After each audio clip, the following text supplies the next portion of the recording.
చెప్పకనే చెప్పడం కాదు. గఫూర్ గారు, ఇప్పుడు ఆంధ్రప్రదేశ్లో ఈ మాఫియా కోటలు కనపడుతున్నాయి. మనం ఏది కదిలిచ్చినా ల్యాండ్, శాండ్, లిక్కరు మనం రోజు చర్చిస్తున్నాం కదా. ఇప్పుడు ఈ మాఫియా కోటల్ని బద్దలు కొడుతుంది కూటమి సర్కార్. అందుకే ఈ కొత్త సూత్రీకరణ. మహానాడులో ఇలాంటి తీర్మానాలు ఇంతకుముందు వచ్చేవి కావు. మీరు ప్రతి మహానాడు మీరు చూస్తారు కదా. సో ఇది ఆ దిశగా వెళ్ళడం కోసమే ఈ రకమైన చర్చను తీసుకొచ్చారు అనుకోవచ్చునా? నేను అంటే వాళ్ళే ఎందుకు ఏ ఉద్దేశం చర్చ పెట్టినారో కానీ సార్, ఈరోజు వెంకటకృష్ణ గారు, నేను ఆదంలో కొంతమంది మిత్రులతో మాట్లాడండి. నేను పార్సార్థి గారు, నేను ఎందుకంటే పేరు చెప్పడం కూడా మంచిది కాదులేండి. అక్కడ ఎమ్మెల్యే గారు అక్కడ జరుగుతున్న వ్యవహారం విన్న తర్వాత నిజమేనా అనిపించింది నాకు. ఎందుకంటే ఆ పార్టీ అది ఆల్ ఇండియా పార్టీ, కేంద్రంలో గవర్నమెంట్లో ఉంది, అవినీతికి దూరంగా ఉండి ఒక నిజాయితీ కలిగినటువంటి రోల్ ప్లే చేస్తారు అనేది ఆశిస్తాం మనం. కానీ అట్లా జరగడం లేదు. ఏమాత్రం ఇంతకుముందు ప్రభుత్వానికి ఇప్పటికి ఏం తేడా లేదు అనేటువంటిది అక్కడ మిత్రులు నాకు చెప్తే నేను వండరైనాను. అదొకటి.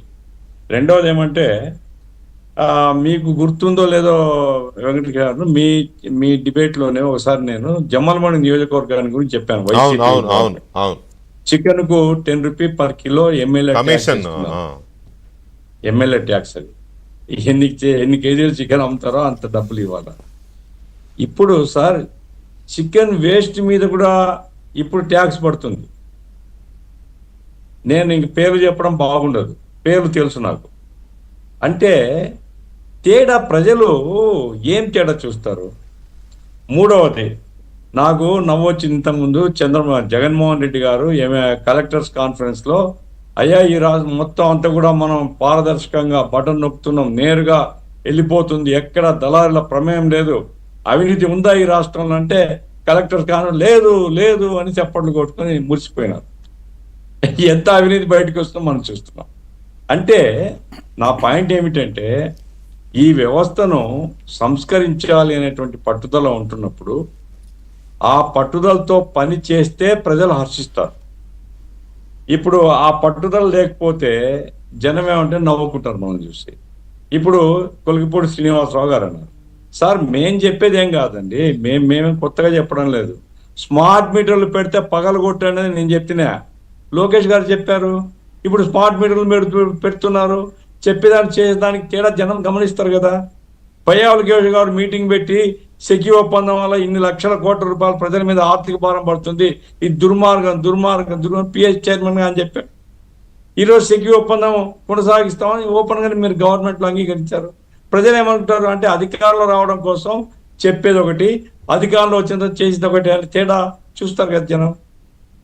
అందుకోసమే నా పాయింట్ ఏంటంటే, మీరు ఏం చేయగలుగుతారో అది చెప్పండి, చెప్పిన దాన్ని సిన్సియర్గా చేయండి, ప్రజలు హర్షిస్తారు.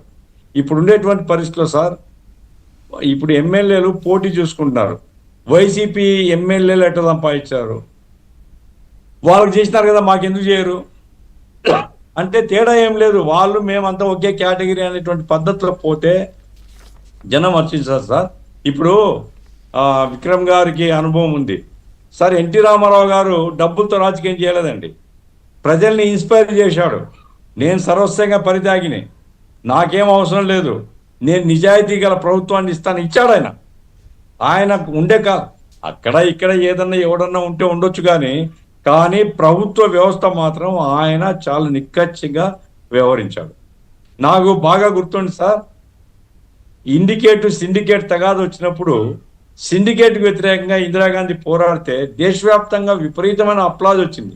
ఆమె ఏంటంటే దళితుల ఇళ్లకు పోవడం, దళితులకు అనుకూలంగా మాట్లాడడం, ఇవన్నీ ప్రజల్ని ఇన్స్పైర్ చేశాయి. ఇప్పుడు మొన్న అవినీతికి వ్యతిరేకంగానే పార్టీ పెట్టింది, ఇన్స్పైర్ చేసింది వచ్చింది, ఆ తర్వాత నిలబడలేదు. నా పాయింట్ ఏమిటంటే, ప్రజల్ని ఇన్స్పైర్ చేయాలా, ప్రజల్లో విశ్వాసాన్ని తీసుకొని రావాలా, చెప్పిందే చెయ్యాలా. ఆ రకంగా అయితే ప్రజలు నమ్ముతారు మనల్ని.